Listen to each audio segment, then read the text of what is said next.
Jail Burrows here. Wanted to share with you a little bit about Rulers of Darkness, released today. There's my release picture and Hunted by Darkness next to it on the computer screen. I wanted to share with you a few snippets from the book.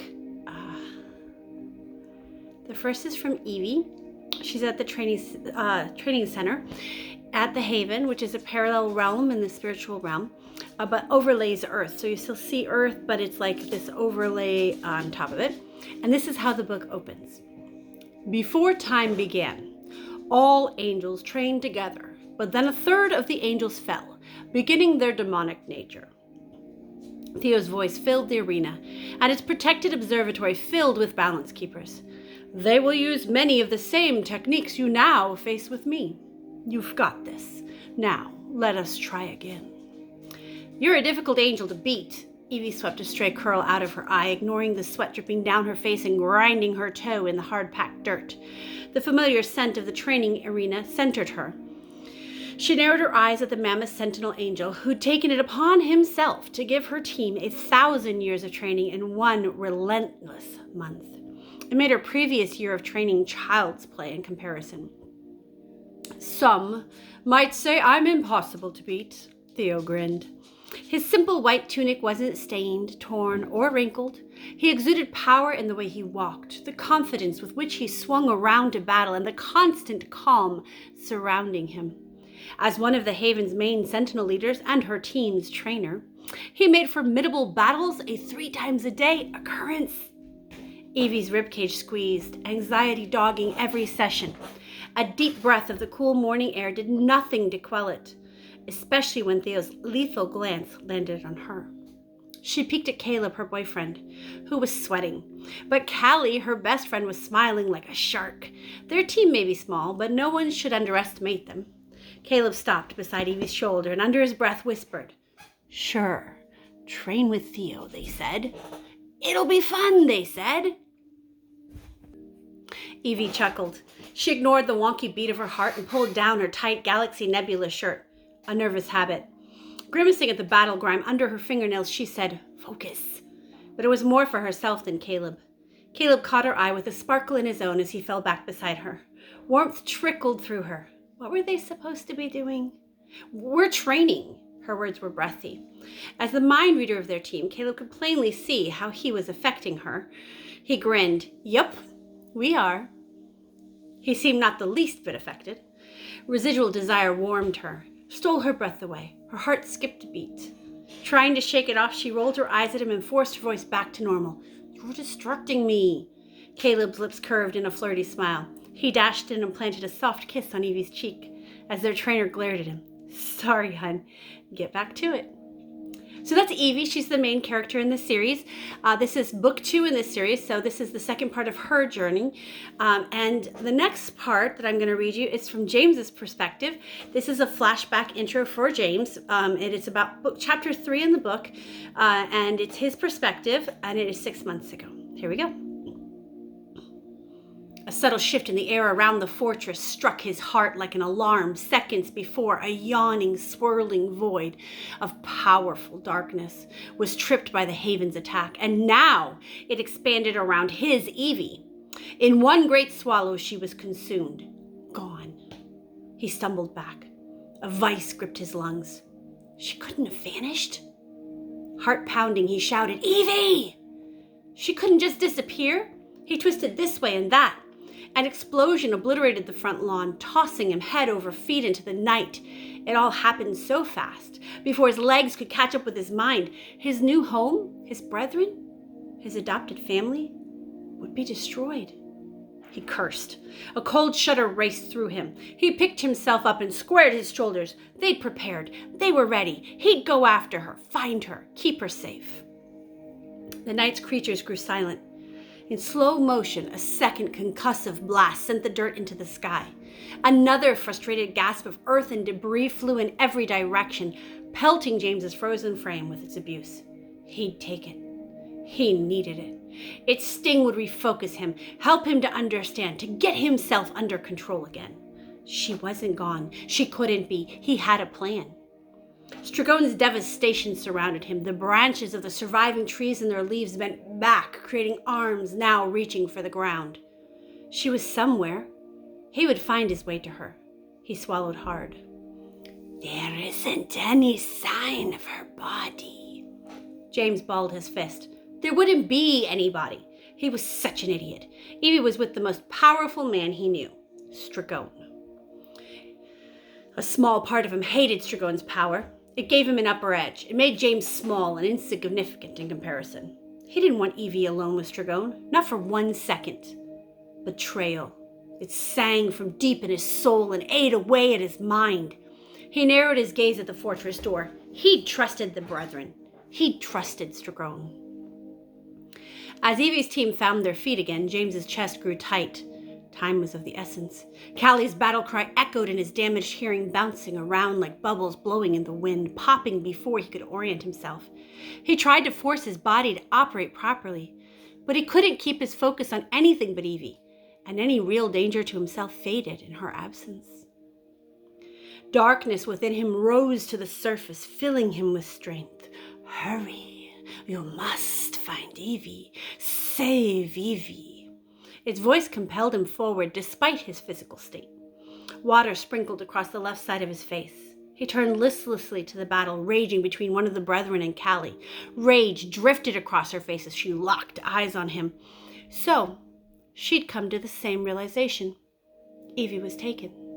He swiped the droplets of shrapnel from Callie's water bomb out of his face, rose from his knees, and held out his hands, calling his fire to rage in each, rising high into the sky. She'll be gone. It's all over. Obliterate this little girl and find her.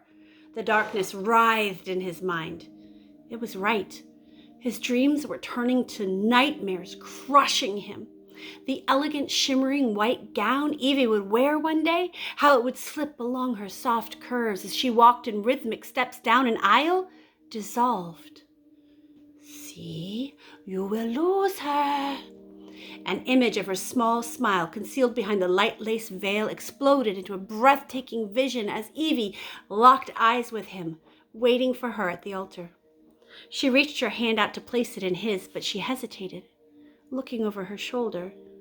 Debris from a bomb, crafted out of the earth by Eli, broke through the image, slamming James into the ground. The darkness of night pierced her satin gown, tearing it and her to shreds. The last glimpse he caught was the smile on the groom, Stragon. Searing pain flashed through him. He shook his head, trying to erase the vision. A rhythm pounded within him. Revenge. He'd grown to care for these brothers. Through blood, sweat, and tears, they trained for their mutual ascension. He thought they were his allies, but no, they'd used him. It was always about getting Evie, getting her power. James was not one to be used. No one stole from him. No one double-crossed him. No one dared mess with his Evie. Still, the master's true plan suddenly became clear. He had always planned to acquire Evie through any method at any cost. Stragon wanted control over her fate. James was inconsequential, a means to an end. Costs considered and accepted. One brother was an easy trade to toss the great balance into darkness's final favor. The savage pain tore through James's fire, hotter than Hades, bellowed from within him. It danced along his skin and traced across the ground before and behind him. Sure, Evie was the key to balancing darkness and light. Her gift over the spiritual forged her name in future history books. One day soon, her decisions would guide the opposing forces on Earth to peaceful resolution. But Queen of Darkness or Queen of Nothing, she was his. That was James. Up next, you have Caleb. Caleb is the boyfriend that was introduced in the first snippet. He's in Theo's office, the sentinel, the training angel that you saw earlier. Theo's office, and this is current day. Man, I got her the perfect present to, fix things, he sighed. Evie needed help now, right now. But it won't be enough. It would take a while to train the puppy into a therapy dog. The image of Balthazar flitted through his mind. Intervention needed to happen right away. He shook his head. I see. A grand romantic gesture is just what the king ordered, huh? Theo's eyes sparkled. Caleb shook his head. Yeah, I thought so, but I don't know now. Not after he'd broken the rules, being in her mind without her knowledge. He tried to let her know he was there, but for some reason she couldn't hear him. Only Balthazar, the demon king. Something is really wrong, and my present, won't be ready for a while. Besides the fact, based on my experience last night, it is almost certainly more a form of torture than therapeutic. She needs something more, something now. Theo nodded, encouraging him to continue. I'm starting to believe the only way to really help Evie would be to rescue James. Caleb sulked. But we don't even know if he is alive, and it would be too risky, and no one has ever done that. How was he the one making this crazy suggestion? It was usually Evie on this side of the fence. He ignored the question on the tip of his mind. Was there a return policy for squirming bundles of cuteness? Theo's face grew somber. Look, Caleb, angels have a territory. They are given domain over. We manage it, if you will, and hell is not in our domain. So, we have free reign and can travel anywhere in heaven, on earth, and even in this parallel spiritual realm. But we cannot, for any reason, go into hell. Caleb started to speak, but Theo went on. It is the enemy's holding place. It's the one place dedicated to binding them. Just like they can't come to heaven, we can't go to hell. We wouldn't want to. No one would. Caleb's heart burned. Right. Makes sense. His head throbbed. And the demons can come here on earth, the parallel realm, and hell. Each group has their assigned territory? Theo said, and we must obey the rules. James was dragged to hell before his death. That most definitely broke the rules. Theo nodded solemnly. Yes, they broke that rule, and it will be dealt with, but under no circumstances can they enter heaven, nor may any angel enter hell. So that's where the line is drawn. Heaven and hell, even if they are torturing one of our own. Caleb glowered at the carpet. Theo's hand fell warm and steady on Caleb's shoulder. We will always do what we can to protect mankind. However, when mankind, like in the case of James, chooses to side with the enemy, it binds our hands, and we are bound by honor and our service to his glory to do what is right, always. Caleb's stomach clenched. Well, I don't know how to help her. I don't know how to be what she needs me to be when everything is inside out, and then her support system, her family is gone, and she's... He sighed. There wasn't going to be any help from Theo. Caleb stood. I hope you enjoyed these 3 snippets. Much of my inspiration comes from the Bible and from my time as a preacher's kid and attending church. Later in the book, you would see scenes, straight out of Revelation. But I wanted to share with you at the end of this just my favorite quotes and stuff.